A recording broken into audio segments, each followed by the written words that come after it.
밤사이 인터넷에서 화제가 된 뉴스를 살펴보는 실시간 이뉴스입니다. 공중 화장실 에어컨을 훔쳐 처가에 설치했던 속초시청 소속 공무원 소식 일주일 전에 전해드렸죠. 이 공무원이 이번엔 버스기사와 경찰관을 때려 입건된 것으로 확인됐습니다. 강서경찰서 등에 따르면 속초시청 공무원 A씨는 지난 11일 오전 서울에서 버스기사를 폭행하고 신고를 받고 출동한 경찰관까지 때렸습니다.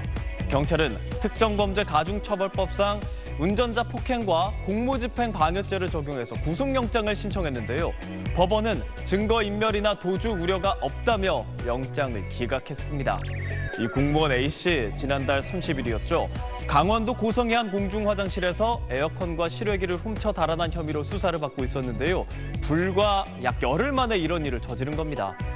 앞서 A씨는 경찰 조사에서 훔친 에어컨을 홀몸 노인 집에 설치해줬다고 주장했지만 수사 결과 처가에 설치한 것으로 확인됐습니다. 신축 아파트 방 안에서 심한 악취가 났는데 이 악취 원인이 충격적이었습니다. 어떤 이유였을까요? 지난 5월 경기도 화성시의 한 신축 아파트에 입주한 A씨. 입주 첫날부터 안방 드레스룸 벽면에서 원인을 알 수 없는 심한 악취를 느꼈습니다.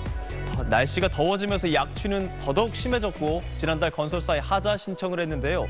지난 2일 건설사 관계자가 방문해서 집안 곳곳을 살펴보던 중 드레스룸 천장 위에서 이런 비닐봉지 3개가 발견이 됐습니다. 그리고 황당하게 이 봉지 안에는 인분이 들어있었습니다. 비슷한 악취에 시달리던 옆집에서도 드레스룸 천장을 뜯었더니 역시 인분이 든 비닐봉지 1개가 나왔다고 합니다. 내부 마감 공사 과정에서 누군가가 인분을 숨겨놨을 가능성이 큰 걸로 관계자들은 추정했는데요.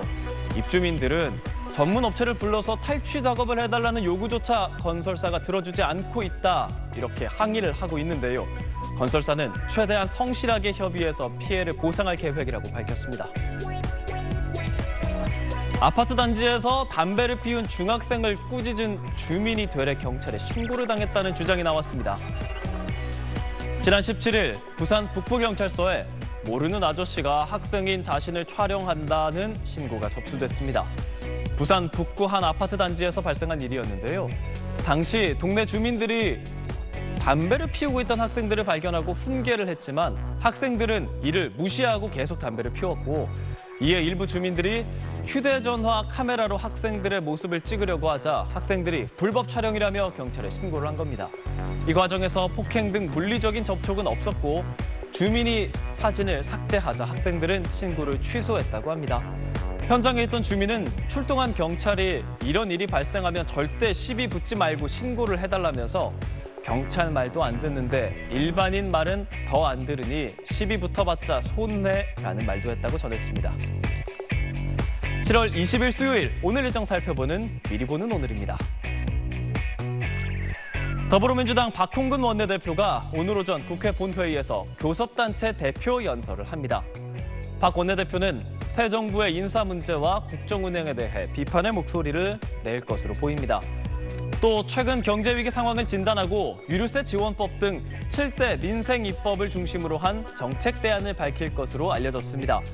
내일은 권성동 국민의힘 대표 직무대행 겸 원내대표가 교섭단체 연설을 합니다.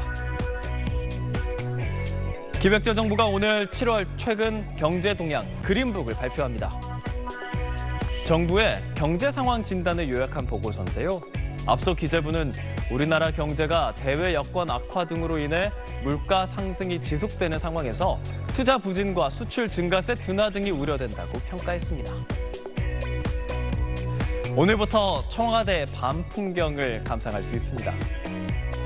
조명이 켜진 상춘제와 녹지원의 소나무, 낮에는 볼 수 없었던 정취가 느껴지죠.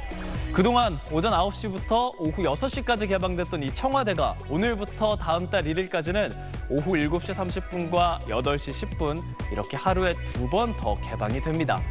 지난 11일 마감된 입장권 응모는 92대 1의 높은 경쟁률을 기록하기도 했는데요.